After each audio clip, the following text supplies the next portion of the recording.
എല്ലാവർക്കും നമസ്കാരം. ഇന്ന് നമുക്ക് സെൻ ബുദ്ധിസത്തി എന്നുള്ളൊരു കഥ പറയാം. ജപ്പാനിലാണ് കഥ നടക്കുന്നത്. ജപ്പാനിലെ നമ്മൾ ആശ്രമങ്ങൾക്ക് എന്താ പറയാ, മൊണാസ്ട്രി എന്നല്ലേ പറയാ, അല്ലേ? മൊണാസ്ട്രി.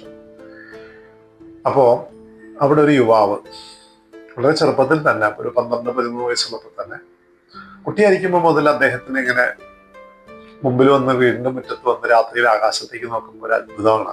നക്ഷത്രങ്ങൾ ഇങ്ങനെ പൂത്തുലഞ്ഞു നിൽക്കുന്നത് കാണുമ്പോൾ ഓരോ ദിവസവും ചന്ദ്രന്റെ കലകൾക്ക് വൃദ്ധിക്ഷയം സംഭവിച്ചുകൊണ്ട് ചന്ദ്രന് വരുന്ന മാറ്റം ഒരു അത്ഭുതമാണ്.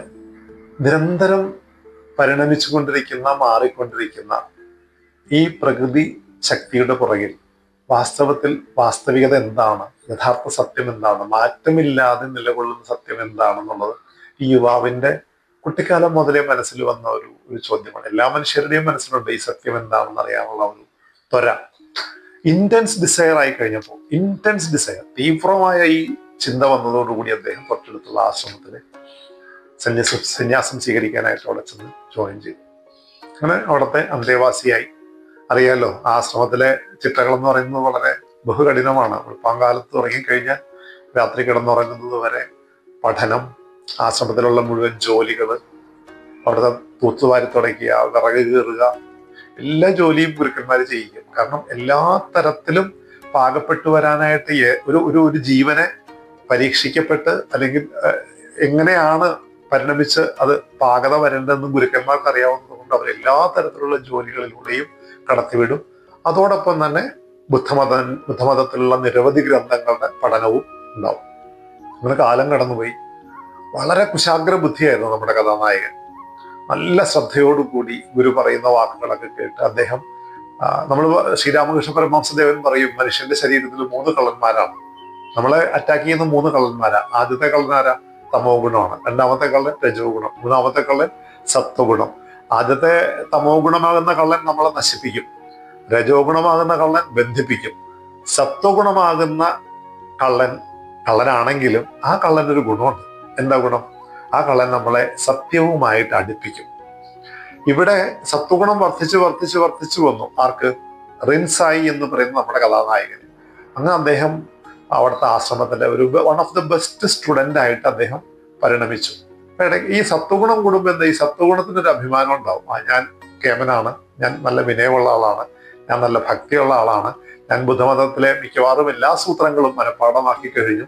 ഇത്തരത്തിലുള്ള ചിന്തകള് റിൻസായിയെയും പിടിച്ചു. ഈ കള്ളൻ പിടിച്ചു, സത്വഗുണത്തിന്റെ കള്ളൻ പിടിച്ചു. അപ്പൊ റിൻസായി വിചാരിച്ചു, ഞാനിപ്പോ ഇവിടെ വന്നിട്ട് 5-8 വർഷമായി, ഗുരുനാഥനാണെങ്കിൽ എന്നെ അടുത്ത ഒരു സ്ഥാനക്കയറ്റമൊന്നും എനിക്ക് തരണില്ല, അല്ലെങ്കിൽ ഹയർ സ്റ്റഡീസിനൊന്നും എന്നെ പറഞ്ഞു വിടുന്നില്ല. ഞാൻ വന്ന അതേ സ്ഥലത്ത് തന്നെ ഇരുന്ന് പഠിച്ചുകൊണ്ടിരിക്കുകയാണ്, അതേ ജോലികൾ തന്നെ, അതേ ആക്ടിവിറ്റീസ് തന്നെ ഞാൻ ചെയ്തുകൊണ്ടിരിക്കുകയാണ്. അപ്പൊ അറിയാലോ, ബുദ്ധമത ഗ്രന്ഥങ്ങൾ പഠിച്ചാൽ അറിയാം, ബുദ്ധൻ പഠിപ്പിച്ചിട്ടുള്ള ഒരേ ഒരു കാര്യം വിപස්සന എന്ന ധ്യാന രീതിയാണ്. അതായത് നിരന്തരം നിരീക്ഷിക്കുക, തന്നെയും തൻ്റെ മനസ്സിനെ നിരീക്ഷിക്കുക, തൻ്റെ ശരീരത്തെ നിരീക്ഷിക്കുക, ചെയ്യുന്ന പ്രവർത്തികൾ നിരീക്ഷിക്കുക. അങ്ങനെ ഈ നിരീക്ഷണം കൂടുതൽ ഉള്ളതാക്കി തീർക്കുക. അങ്ങനെ കാലം കടന്നുപോയി 8 വർഷമായി. അപ്പൊ ഗുരുവിന് ഇദ്ദേഹത്തിന്റെ മനസ്സ് നല്ലതുപോലെ വായിക്കാൻ പറ്റുന്നുണ്ട്. അപ്പൊ ഗുരു ഒരു ദിവസം വിളിച്ചിട്ട് പറഞ്ഞു, റിൻസായി, നീ ഇതൊരു കാര്യം ചെയ്യുക, നിന്റെ ഇവിടുത്തെ പഠിപ്പ് പൂർത്തിയായിരിക്കണം. നിനക്കിപ്പോ ഞാൻ കുറച്ച് ദിവസമായിട്ട് നിന്നെ ഞാൻ നിരീക്ഷിക്കുന്നുണ്ട്, നിനക്ക് വലിയ വളർച്ചയോ ഒരു എക്സ്പാൻഷനോ ഒന്നും ഇപ്പോൾ വരുന്നില്ല. നീ നിന്നിടത്ത് തന്നെ സ്റ്റാഗ്നന്റ് ആയി തുടങ്ങിയിരിക്കുന്നു. അപ്പൊ നീ ഹയർ സ്റ്റഡീസിനായിട്ട് ഒരു 10-20 കിലോമീറ്റർ ദൂരെ, കുറച്ച് ദൂരെയായിട്ട് ഒരു ആശ്രമമുണ്ട്. അവിടെ ഒരു ഗുരുനാഥനുണ്ട്. അദ്ദേഹം ഒരു വ്യക്തിയല്ല, ഒരു ഫിനോമിനയാണ്. അപ്പൊ പറഞ്ഞ്, എഴുത്തുകൾ എന്തെങ്കിലും കൊണ്ടുപോകണോ? ഞാൻ ഒരു എഴുത്തും കൊണ്ടുപോകണ്ട, അന്ന് മൊബൈൽ ഫോണൊന്നുമില്ല, നീ നേരെ അങ്ങ് ചെന്നാൽ മതി. അദ്ദേഹത്തിന് അറിയാം. പക്ഷെ ഒരു കണ്ടീഷൻ ഉണ്ട്, അദ്ദേഹം അങ്ങനെ ഇങ്ങനെയൊന്നും ശിഷ്യന്മാരെ സ്വീകരിക്കില്ല. നന്നായിട്ട് ടെസ്റ്റ് ചെയ്ത് നോക്കിയിട്ട് അദ്ദേഹം ശിഷ്യന്മാരെ സ്വീകരിക്കുള്ളൂ. നല്ല എലിജിബിൾ ആണോ എന്ന് ശരിക്കും ടെസ്റ്റ് ചെയ്ത് നോക്കും. നല്ലൊരു ഇന്റർവ്യൂ, കടുത്ത ഒരു ഇന്റർവ്യൂ നിനക്ക് ഫേസ് ചെയ്യേണ്ടതായിട്ട് വരും. അങ്ങനെ റിൻസായി വളരെ സന്തോഷത്തോടുകൂടി, ഉല്ലാസത്തോടുകൂടി, വളരെ ഊർജ്ജസ്വലമാകുന്ന ഒരു മനസ്സോടുകൂടി അടുത്ത ദിവസം തന്നെ ഗുരുനാഥനെ നമസ്കരിച്ച് തൻ്റെ കുടയും സാധന സാമഗ്രികളെല്ലാമായിട്ട് അവിടെ നിന്ന് യാത്ര തുടങ്ങും. കിലോമീറ്ററുകളോളം നടന്നു വേണമല്ലോ പോകാൻ. അപ്പൊ കുടയും ചൂടിക്കൊണ്ട് ഇങ്ങനെ ഗ്രാമത്തിന്റെ പാതയിലൂടെ നമ്മുടെ കഥാനായകൻ പതുക്കെ നടന്ന് ഓരോരോ മനോവിചാരങ്ങളാണ്. അവിടെ ചെല്ലുമ്പോൾ എനിക്ക് എന്തൊക്കെ ചോദ്യങ്ങളായിരിക്കും അദ്ദേഹം എന്നോട് ചോദിക്കുക, ബുദ്ധമതത്തിലെ ഏത് സൂത്രമായിരിക്കും, ഏത് ഗ്രന്ഥത്തിലെ ഏത് സൂത്രമായിരിക്കും അദ്ദേഹം ചോദിക്കുക, അതിന്റെ വ്യാഖ്യാനമാണോ ചോദിക്കുക, സാമാന്യമായ അർത്ഥമാണോ, അതിന്റെ വ്യാകരണമാണോ, ഇങ്ങനെ നിരവധി ചിന്തകളുമായിട്ട് അദ്ദേഹം ആ ഗ്രാമങ്ങളിലൂടെ നടന്ന് ഏറ്റവും ഒടുവിൽ തന്റെ ലക്ഷ്യസ്ഥാനത്ത് എത്തിച്ചേർന്നു. ആശ്രമത്തിൽ ചെന്ന് അദ്ദേഹം വാതിൽ തുറന്നു കിടക്കുകയാണ് മെയിൻ ആശ്രമത്തിന്റെ. അദ്ദേഹം ആശ്രമത്തിന്റെ വാതിലിന്റെ പുറത്ത് പാദരക്ഷകൾ അഴിച്ചു വെച്ച് കുടയും പുറത്ത് വെച്ചിട്ട് അദ്ദേഹം അകത്തേക്ക് കടന്നു. അവിടെ നമസ്കരിച്ചു. അപ്പോൾ അവിടെ 3-4 പേര് ഗുരുനാഥനുമായിട്ട് ചെറിയൊരു സംവാദത്തിൽ ഏർപ്പെട്ടിരിക്കുകയായിരുന്നു. അപ്പൊ റിൻസായി തന്റെ ഊഴം കാത്തവിടെ ഏറ്റവും പുറകിൽ മാറിയിരുന്നു. അപ്പൊ ഇദ്ദേഹം വരുന്നതും അവിടെ ഇരിക്കുന്നതും നമസ്കരിക്കുന്നതും എല്ലാം നമ്മുടെ ഗുരുനാഥൻ കണ്ടിട്ടുണ്ട്. ഈ 3 പേരുടെ സംവാദം കഴിഞ്ഞ് അവർ പിരിഞ്ഞു കഴിഞ്ഞപ്പോൾ ഇദ്ദേഹം തല ഉയർത്തി റിൻസായിയെ നോക്കി. ആദ്യത്തെ ചോദ്യം ഗുരുനാഥനിൽ നിന്ന് വന്ന, അധികം സംസാരിക്കില്ല ഗുരുനാഥൻ, എപ്പോഴും നിശബ്ദതയിലായിരിക്കും. ഫസ്റ്റ് ചോദ്യം, മനസ്സ് വായിച്ച പോലെ, നീ ഇന്ന ആശ്രമത്തിൽ നിന്ന്, ഇന്ന സ്ഥലത്തുള്ള ആശ്രമത്തിൽ നിന്നല്ലേ നീ വരുന്നത്, നിന്നെ ഇന്ന ഗുരുനാഥനല്ലേ പറഞ്ഞു വിട്ടത് എന്നായിരുന്നു ആദ്യത്തെ ചോദ്യം. അദ്ദേഹം പറഞ്ഞു അതെ. ഗുരു ഒരു നിമിഷം മൗനമായിട്ട്. റിൻസായുടെ മനസ്സ് കിടന്ന് ഇങ്ങനെ പടയ്ക്കാൻ തുടങ്ങി. ഏത് ചോദ്യമാണ് വരിക എന്നറിയില്ല. Second question. അടുത്ത ചോദ്യം അത്ഭുതപ്പെടുത്തുന്നതായിരുന്നു. ഇതായിരുന്നു ആ ചോദ്യം. നീ ആശ്രമത്തിന്റെ വാതിൽ കടന്ന് അകത്തേക്ക് കയറുന്നതിന് മുൻപ് നിന്റെ പാദരക്ഷകൾ പുറത്ത് അഴിച്ചു വെച്ചപ്പോൾ ആ പാദരക്ഷകളുടെ വലതുഭാഗത്താണോ അതോ ഇടതുഭാഗത്താണോ നീ നിന്റെ കുട മടക്കി വെച്ചത് എന്നായിരുന്നു ചോദ്യം. ഒരു നിമിഷം റിൻസായി പകച്ചുപോയി. എന്താ കാരണം? ആ ക്വസ്റ്റ്യൻ അദ്ദേഹം ഒരിക്കലും എക്സ്പെക്ട് ചെയ്തിരുന്നില്ല. പ്രതീക്ഷിക്കാത്ത ചോദ്യമായിരുന്നു. അദ്ദേഹം ഒന്ന് ആശങ്കപ്പെട്ടുപോയി. അദ്ദേഹത്തിന്റെ ആ പ്രവൃത്തി അൺകോൺഷ്യസ് ആയിരുന്നു, അബോധത്തിലായിരുന്നു. അദ്ദേഹം പൂർണ്ണ ബോധത്തോടു കൂടിയായിരുന്നില്ല അദ്ദേഹം ആ പ്രവൃത്തി ചെയ്തിരുന്നത്. അതുകൊണ്ട് തന്നെ അദ്ദേഹത്തിന് റിൻസായിക്ക് കൊട ഏത് ഭാഗത്താണ് വെച്ചതെന്ന് ഓർത്തെടുക്കാനായിട്ട് ആ സമയത്ത് സാധിച്ചില്ല.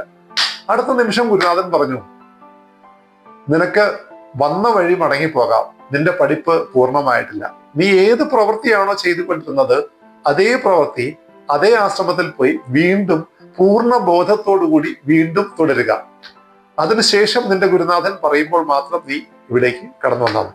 ഏതൊരു ചെറിയ പ്രവൃത്തിയാണെങ്കിൽ പോലും ജീവിതം എന്ന ഈ പ്രക്രിയയിൽ പൂർണ്ണ ബോധത്തോടുകൂടി ചെയ്താൽ മാത്രമേ നിനക്ക് പരമമായ സത്യത്തെ സാക്ഷാത്കരിക്കാൻ സാധിക്കുകയുള്ളൂ എന്ന് പറഞ്ഞ് റിൻസായിയെ മടക്കി അയച്ചു. കഥ ഇവിടെ പൂർണ്ണമാവുകയാണ്. ഇപ്പൊ കഴിഞ്ഞ ദിവസം കളമശ്ശേരി കൂടെ കാർ ഓടിച്ചിട്ട് വരുമ്പോ ഒരു അനുഭവം ഉണ്ടായി. 3 കുട്ടികള് ഒരു ബൈക്കില്, ഹെൽമെറ്റ് ഇല്ല. ഞാൻ ആരെയും കുറ്റപ്പെടുത്തല്ല കേട്ടോ. വളരെ അശ്രദ്ധമായിട്ട് വേറെ എവിടെയോ നോക്കിയിട്ടാണ് അവർ വണ്ടി ഓടിച്ചു വരുന്നത്. നമ്മൾ വളരെ ജാഗ്രതയോടുകൂടി ശ്രദ്ധയോടുകൂടി പോയത് കാരണം നമുക്കൊരു ആക്സിഡന്റ് ഒഴിവാക്കാൻ പറ്റി. ആ കുട്ടികൾ വളരെ അശ്രദ്ധമായിട്ടാണ് റോഡിൽ കൂടെ വണ്ടി ഓടിച്ചു പോയത്. നമ്മുടെ ജീവിതത്തിന്റെ ഒരു മൂല്യം, ജീവന്റെ ഒരു മൂല്യം, നമ്മൾ എത്രത്തോളം ബ്ലസ്ഡ് ആണോ തിരിച്ചറിയേണ്ട ഒരു ജീവിതം, എത്രയോ നന്ദിയോടുകൂടി ആദരവോടുകൂടി സഹജീവികളോടുള്ള സ്നേഹത്തോടുകൂടി ജീവിച്ചു തീർക്കേണ്ട ജീവിതം, റോഡിലായാലും അടുക്കളയിലായാലും ജോലി സ്ഥലത്തായാലും എവിടെയായാലും പൂർണ്ണ ബോധത്തോടുകൂടി നമുക്ക് ചെയ്യാൻ കഴിയുമ്പോഴല്ലേ വാസ്തവത്തിൽ നമുക്ക് സന്തോഷവും സംതൃപ്തിയും ഉണ്ടാവുക. ഒന്ന് ആലോചിച്ച് നോക്കൂ. അപ്പോ പങ്കുവയ്ക്കാനുള്ള മെസ്സേജ് ഇതാണ്. നമ്മൾ ഏത് പ്രവൃത്തി ചെയ്താലും, ഏത് തൊഴിലായിക്കോട്ടെ, ഏത് പ്രവൃത്തി ആയിക്കോട്ടെ, ആ പ്രവൃത്തിയിൽ പൂർണ്ണ ബോധത്തോടു കൂടി നമ്മൾ വീണ്ടും വീണ്ടും വീണ്ടും ശ്രമിക്കുക, അല്ലെങ്കിൽ വീണ്ടും ചെയ്യുമ്പോൾ നമ്മളത് പൂർണ്ണ ബോധത്തോടെ ചെയ്യാൻ ശ്രമിക്കുക എന്നുള്ളതാണ് നമുക്ക് ഈ 3 ഡയമെൻഷൻ അപ്പുറത്തേക്ക് ഉയർന്നു പൊങ്ങാൻ, അല്ലെങ്കിൽ ബോധത്തിന്റെ ഉന്നതമാകുന്ന തലങ്ങളിലേക്ക് നമുക്ക് ഉയർന്നു കയറാനുള്ള ഒരു വലിയ സാധ്യത, മനുഷ്യനൊരു സാധ്യതയാണ്. ഏതായാലും ഈ കഥ നിങ്ങൾക്ക് എല്ലാവർക്കും ഇഷ്ടപ്പെട്ടു എന്ന് വിശ്വസിക്കുന്നു. എല്ലാവർക്കും മംഗളാശംസകൾ നേർന്നുകൊണ്ട് നന്ദി, നമസ്കാരം.